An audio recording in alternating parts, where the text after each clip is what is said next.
Hi, வணக்கம். Doctor Jhansi Shijo. So இப்போ நவீன காலத்துல நிறைய பேர் ஃபேஸ் பண்ணக்கூடிய ஒரு பிரச்சனை என்ன அப்படின்னா, சிறுநீரக சம்பந்தமான பிரச்சனைகள் அதிகமா நம்ம ஃபேஸ் பண்ணிட்டு இருக்கோம். ஸோ இது நிறைய பேர் வந்துட்டு ஆரம்ப காலகட்டத்துல வந்துட்டு எந்த அறிகுறியும் தெரியறது இல்ல. நாள் ஆக ஆக ரொம்ப முடியாம கண்டிஷன்ஸ்ல தான் நம்ம வந்துட்டு அதை கண்டுபிடிக்கிறது, டயக்னோஸ் பண்றதே ரொம்ப லேட்டா இருக்கு. ஸோ இதை லேட்டா நம்ம டயக்னோஸ் பண்ணும்போது அதை ட்ரீட்மெண்ட் பண்றதும் ரொம்ப சேலஞ்சிங்கா இருக்கும். ஸோ சிறுநீரக சம்பந்தமான அறிகுறிகள், எந்தெந்த அறிகுறிகள் நம்ம ஆரம்பத்திலே கவனிக்கப்படணும் அப்படின்னு சொல்லிட்டு இந்த வீடியோல நான் கம்ப்ளீட்டா டிஸ்கஸ் பண்ண போறேன். இப்போ ஜெனரலா சர்க்கரை நோயாளிகளா இருக்கட்டும், பிரஷர் இருக்கவங்களா இருக்கட்டும், நிறைய மூட்டு வலி, முதுகு வலின்னு சொல்லிட்டு நிறைய வலி மாத்திரை சாப்பிட்றவங்களா இருக்கட்டும், இவங்க வந்துட்டு நம்ம வருஷத்துல ஒரு வாட்டி நம்ம கிட்னி ஃபங்க்ஷன் எப்படி இருக்கு அப்படின்னு செக் பண்றது நல்லது.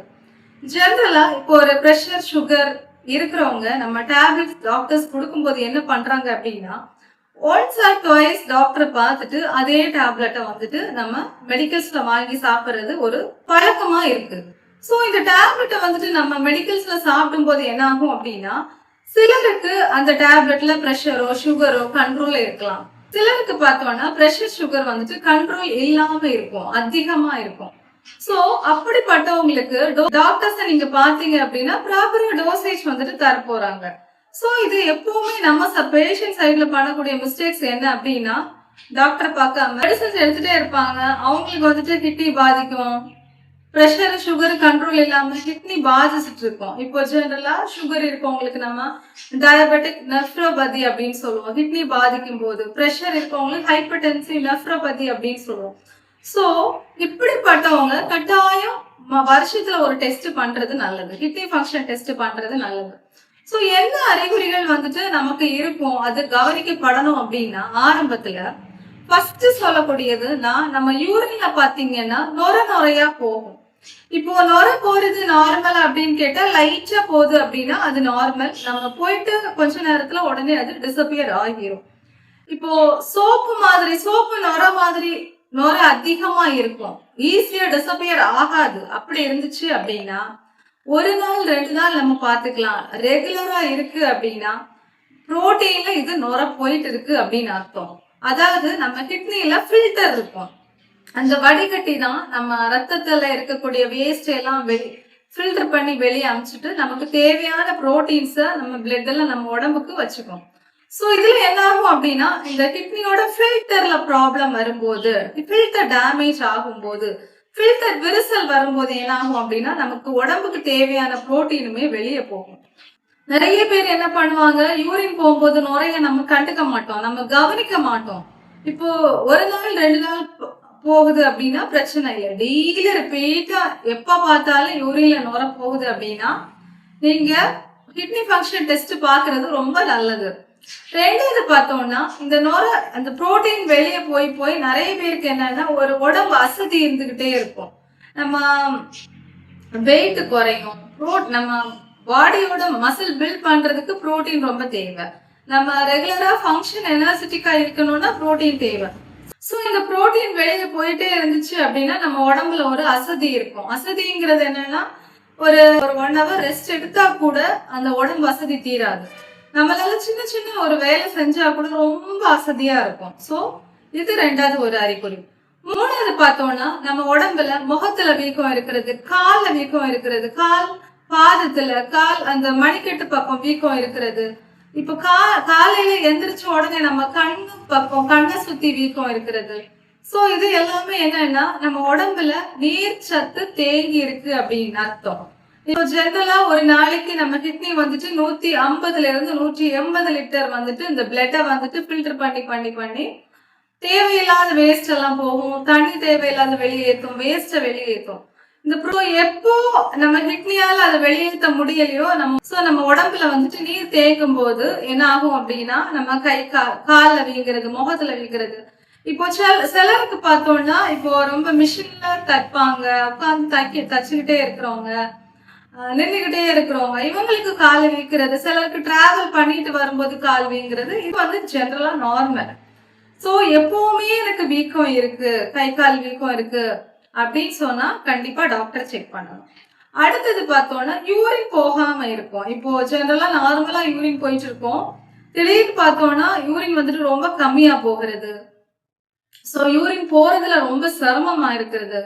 சோ இப்படி இருந்துச்சு அப்படின்னா கட்டாயம் நம்ம டாக்டரை செக் பண்ணணும். சோ இதுவும் சிறுநீரக சம்பந்தமான இப்போ கிட்னி ஃபெயிலியர்ஸ்ல எல்லாம் பார்த்தோம்னா நமக்கு நிறைய பேருக்கு வந்துட்டு யூரின் வந்துட்டு ப்ராப்பரா போகாது, யூரின் கம்மியா போகும். சோ அடுத்தது பார்த்தோம்னா நல்ல வாந்தி கொமட்டல் இருக்கும். இது வந்துட்டு எப்போனா ரொம்ப சிலருக்கு ஆரம்ப கட்டத்துல இருக்கும், சிலருக்கு ரொம்ப லேட்டா ஸ்டேஜ்ல தான் இருக்கும். இப்போ நிறைய நம்ம கிளினிக்ல பார்க்கும்போது என்ன சொல்லுவாங்க அப்படின்னா, இந்த எந்த தொந்தரவும் இல்ல, திடீர்னு எனக்கு ரொம்ப வாந்தி வந்தது, பிளட் டெஸ்ட் பண்ணி பார்க்கும்போது உப்பு சத்து இருக்கு அப்படின்னு சொன்னாங்க, இந்த மாதிரி சொல்லுவாங்க. சோ நிறைய தொந்தரவுகள் ஆரம்பத்திலேயே குட்டி குட்டி இருந்திருக்கும், நம்ம இக்னோர் பண்ணிட்டு இருப்போம். வாந்தி அதிகமா இருந்துகிட்டே இருக்கிறது, இப்போ நம்ம உடம்புல தேவையில்லாத கழிவுகள் தேங்கும் போது வாந்தி கொமட்டல் மாதிரி பிரச்சனைகள் வரும். சோ இதுவுமே நம்ம செக் பண்ண வேண்டிய ஒரு அறிகுறி. அடுத்தது பார்த்தோம்னா மூச்சு திணறல் வரும் சிலருக்கு. இப்போ ஜெனரலா கிட்னி அஃபெக்ட் ஆயிருக்கவங்களுக்கு யூரின் ரொம்ப போகாம இருக்கும் சிலருக்கு காய்க்கால் வீக்கம் இருக்கும். நீர் வந்துட்டு நம்ம நுரையீரல தேங்குறதுக்கு அதிகமான சான்சஸ் இருக்கு. அப்படி இருக்கவங்களுக்கும் மூச்சு திணறல் மாதிரி பிரச்சனை இருக்கும். இப்போ ஒரு சின்ன வேலை செஞ்சா எனக்கு மூச்சு வாங்குதுன்னு சொல்லுவாங்க, ஒரு மாடிப்படி ஏறினா மூச்சு வாங்குதுன்னு சொல்லுவாங்க.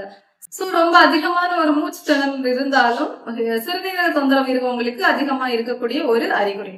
அதே மாதிரி நம்ம ரத்தம் கம்மியா இருக்கும் அப்படின்னா ரத்த சோகை, கிட்னி கோளாறு இருக்கிறவங்களுக்கு ரத்த சோகை பிரச்சனைகளும் இருக்கும், அதனாலயுமே மூச்சு வாங்கும். சோ ஜெனரலா நம்ம கிட்னில இருந்துட்டு எர்த்ரோபோய்டின் அப்படின்னு ஒரு ஹார்மோன் வந்துட்டு நமக்கு கிடைக்கும். இந்த எர்த்ரோபோய்டின் தான் நம்ம எலும்பு மஜையில இருந்து ஆர்பிசி வந்துட்டு சுரக்கிறதுக்கு ஹெல்ப் பண்ணக்கூடியது. சோ இந்த சிறுநீரக பிரச்சனை இருக்கவங்களுக்கு என்னன்னா, இந்த எர்த்ரோபோய்டின் வந்துட்டு கம்மியா ரிலீஸ் ஆகும்போது, இந்த ஆர்பிசியும் வந்துட்டு ப்ரொடக்ஷன் கம்மி ஆகும்போது ஆட்டோமேட்டிக்கா நமக்கு உடம்புல வந்துட்டு ரத்தத்தோட அளவு வந்துட்டு கம்மியாகும். ரத்தத்தோட அளவு கம்மியாயிருச்சு அப்படின்னா நம்ம உடம்புல ஆக்சிஜன் உடம்பு ஃபுல்லா கொண்டு போறதுக்கு வந்துட்டு ஹெச்பி தேவை. சோ ஹெச்பி கம்மி ஆகும்போது ஆட்டோமேட்டிக்கா வந்துட்டு நமக்கு மூச்சு திணறல் பிரச்சனைகள் வர்றதுக்கு வாய்ப்பு இருக்கு. சோ இதுவுமே ஒரு அறிகுறி வந்துட்டு கிட்னி பிரச்சனைகள் வர்றதுக்கான அறிகுறி. அதே மாதிரி எனக்கு யூரின் போகும்போது ரத்தமா போகுது, யூரின் போகும்போது சலம் மாதிரி போகுது, யூரின் பாத்தீங்கன்னா ஒரு தேநீர் மாதிரி போகுது, தேநீர் கலர்ல போகுது அப்படின்னாலும் நம்ம டாக்டர் செக் பண்ணணும். இது எந்த கண்டிஷன்ல எல்லாம் வரும் அப்படின்னா, ஒரு கிட்னில ஒரு ஸ்டோன் இருந்துச்சு அப்படின்னா வரலாம், கிட்னில ஒரு இன்ஃபெக்ஷன் இருந்துச்சு வரலாம், அதே மாதிரி கிட்னில ஏதாவது ஒரு கட்டி மாதிரி பிரச்சனைகள் இருந்துச்சுனாலும் வரலாம். சோ இந்த தொந்தரவு இருந்தாலும் அவசியம் நம்ம டாக்டர் அணுகி சில டெஸ்டுகள் பாக்குறது ரொம்ப அவசியம்.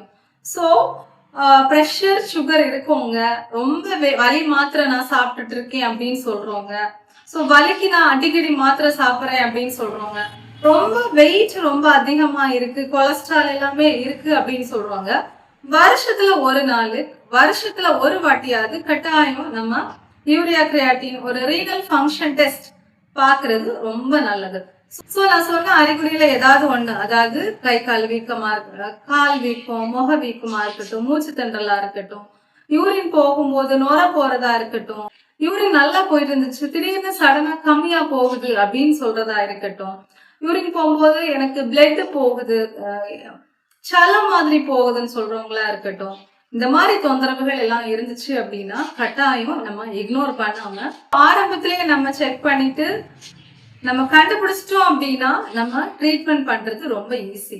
நிறைய பேர் பண்ற மிஸ்டேக்ஸ் என்னன்னா, சின்ன சின்ன தொந்தரவுகள் இருக்கு, கை கால், ஒரு கால் வீக்கம், ஒரு முக வீக்கம், ஒரு சின்ன மூச்சு விடுறது சிரமம் அப்படின்னா நம்ம பார்க்காம இது சாதாரணம் அப்படின்னு நினைச்சிட்டு வச்சுட்டு இருப்பாங்க. ஒரு சின்ன டேப்லெட் ஒரு மெடிக்கல்ஸ்ல வாங்கி சாப்பிட்டுட்டு இருப்பாங்க.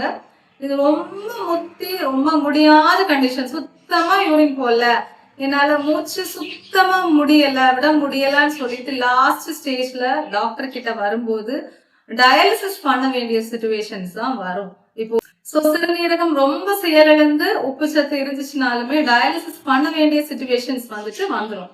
சோ அந்த டயாலிசிஸ் பண்ண வேண்டிய சிச்சுவேஷன்ஸ் வராம ஆரம்பத்திலேயே நம்ம செக் பண்ணி மெடிசன்ஸ் நம்ம எடுத்துக்கிட்டோம் அப்படின்னா, இன்னைக்கு ஹோமியோபதி மெடிசன்ஸ் எல்லாம் ரொம்ப நல்ல மெடிசன்ஸ் இருக்கு, ஆரம்பத்திலேயே நம்ம எடுத்துட்டோம் அப்படின்னா ரொம்ப அருமையா அது வந்துட்டு நமக்கு கண்ட்ரோல் பண்ணி கொண்டு வரலாம். ஸோ ரொம்ப ஒரு டயாலிசிஸ் பண்ற அளவுக்கு நம்ம போக வேண்டிய தேவையில்லை. ஸோ இந்த வீடியோ உங்களுக்கு யூஸ்ஃபுல்லா இருக்கும் அப்படின்னு நம்புறேன். ரொம்ப நன்றி.